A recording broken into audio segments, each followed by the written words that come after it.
Hello everybody, welcome back to my channel. My name is Wendy, this is Will's Mountain Homestead, and today I'm going to show you how to make a simple mayonnaise.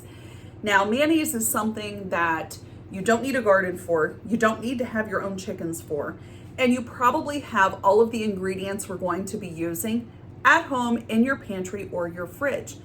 So once you get this recipe down and you've done it a time or two, it's really only going to take you a minute to a minute and a half to make your own mayonnaise. And trust me, it's better than Hellmann's. So let me show you.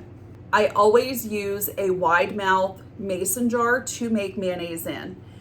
Reason being, we're using an immersion blender, and the immersion blender fits right down in the jar, and there's plenty of room in this jar to make one recipe of the mayonnaise. So to start out, we need eggs. Now, typically I would use one egg, but these are from our little tiny chicken that we have, and these are our Millie eggs. And two of these would make a regular sized egg. You want these at room temperature.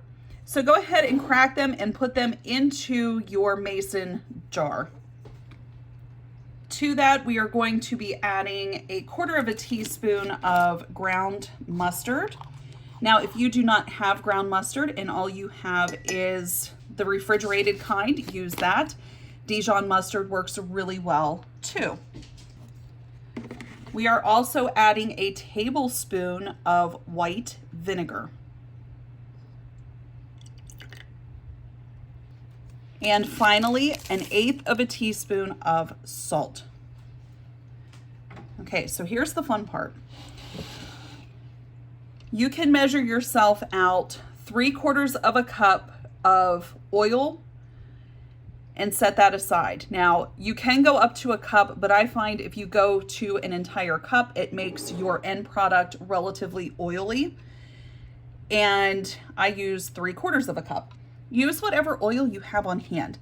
So we are using avocado oil today because that's what I have opened. With your immersion blender, stick it completely on the bottom. Do not lift up on it at all. Go on your high speed for 10 to 20 seconds, and then we're slowly going to drizzle in this oil. Do not move this up and down until all of the oil has been emulsified. Here we go.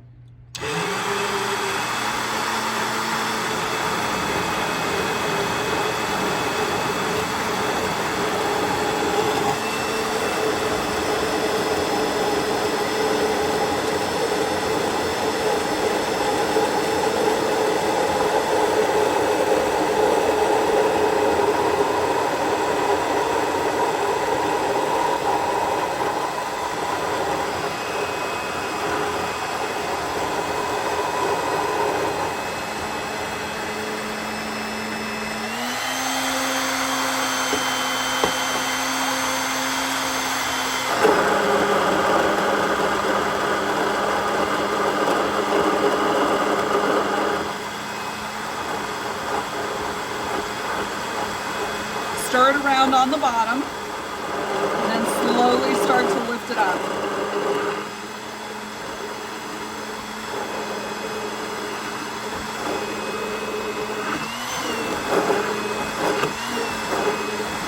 And then you can go up and down to get that all incorporated.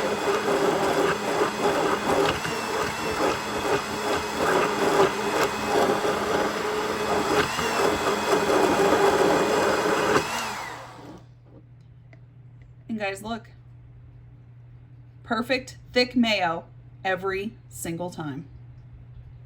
The great thing about making mayonnaise this way is you can store this in the refrigerator in the same container that you made it in, so it's less cleanup for you in the end.